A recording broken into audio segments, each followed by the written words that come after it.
फिल्मी बातों के इस अंक में आज बात महान फिल्म अभिनेता सुनील दत्त की बातें। सुनील दत्त, जिनका असली नाम बलराज दत्त था, भारतीय फिल्मों के प्रख्यात अभिनेता, निर्देशक और निर्माता थे। उन्होंने कुछ पंजाबी फिल्मों में भी अभिनय किया। इसके अतिरिक्त उन्होंने भारतीय राजनीति में भी सार्थक भूमिका निभाई। मनमोहन सिंह की सरकार में 2004 से 2005 तक वे खेल एवं युवा मामलों के कैबिनेट मंत्री रहे। उनके पुत्र संजय दत्त भी भारतीय फिल्मों में अभिनेता हैं। सुनील दत्त का जन्म 6 जून 1929 को पंजाब में हुआ था, जो कि अब पाकिस्तान का भाग है। विभाजन के बाद सुनील दत्त अपने परिवार के साथ भारत चले आए थे। सुनील दत्त निहायत भावुक व्यक्ति थे। आदिकाल से ही यह माना जाता रहा है कि घर में पिता एक वृक्ष के समान होता है, जिसकी शीतल छांव में संपूर्ण परिवार खुशी के साथ जीवन व्यतीत करता है। परिवार पर जो भी विपत्ति आए उसका वह डटकर मुकाबला करता है और इसकी भनक अपने बच्चों तक नहीं आने देता। ग्लैमर और चकाचौंध से भरपूर बॉलीवुड में भी आम हिंदुस्तानी सा दिखने वाला एक अभिनेता सुनील दत्त, जिसने अपने परिवार की खुशियों के लिए पूरी जिंदगी लगा दी। सुनील दत्त न केवल एक सफल अभिनेता रहे, बल्कि एक पत्रकार, एक सामाजिक कार्यकर्ता तथा एक राजनीतिज्ञ के रूप में भी उन्होंने ख्याति प्राप्त की। अभिनेता के रूप में पर्दे पर उनकी उपस्थिति बेहद जीवंत होती थी। उनके अंदर एक भोलापन तथा आम हिंदुस्तानी झलक साफ देखी जा सकती थी। अपनी अभिनय क्षमता को लेकर वे बेहद व्यवहारिक थे। यही वजह रही कि उनके साथ काम करने वालों में बिमल राय से लेकर ऋषिकेश मुखर्जी और B.R. चोपड़ा तक बड़े निर्देशक रहे। उनकी फिल्मों में सुजाता, मदर इंडिया, मुझे जीने दो, पड़ोसन, जख्मी ऐसी फिल्में हैं जिसे आज भी लोग बार बार देखना पसंद करते हैं। दत्त साहब के नाम से जाने पहचाने जाने वाले सुनील दत्त का शुरुआती जीवन काफ़ी संघर्षपूर्ण रहा।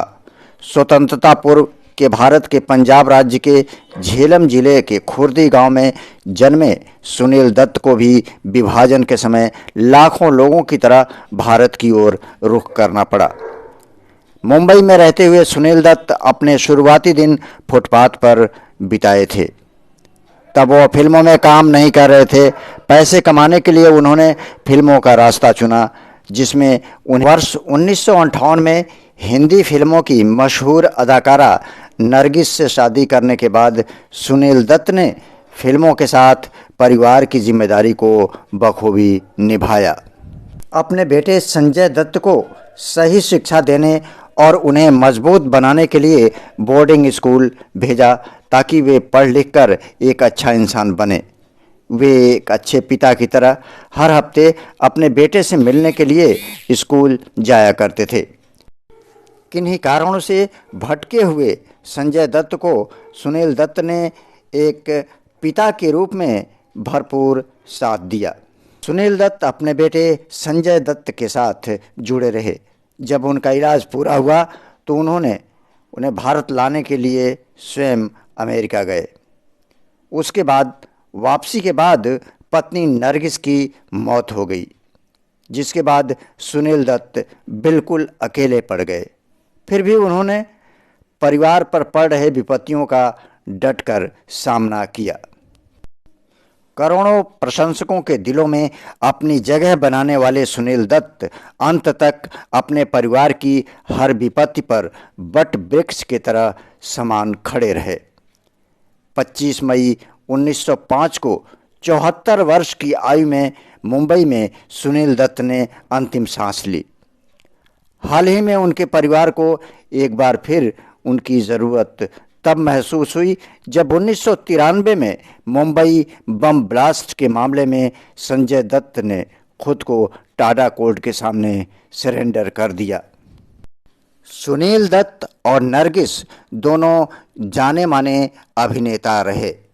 मदर इंडिया के सेट पर एक ऐसी घटना हुई कि जिस घटना ने सुनील दत्त और नरगिस को एक पास ला करके खड़ा कर दिया। इसके बाद नरगिस ने हमेशा सुनील दत्त का साथ दिया और धीरे धीरे दोनों का प्रेम इतना बढ़ता गया कि अंत में सुनील दत्त और नरगिस ने विवाह कर लिया। ये थी कुछ खट्टी मीठी बातें इस महान कलाकार की। हम मिलेंगे फिर अगले एपिसोड में किसी और कलाकार के जीवन की बात लेकर। अब आज्ञा दीजिए अपने दोस्त राजेश्वर मधुकर को और ये बताइए कि हमारा ये कार्यक्रम आपको कैसा लगा।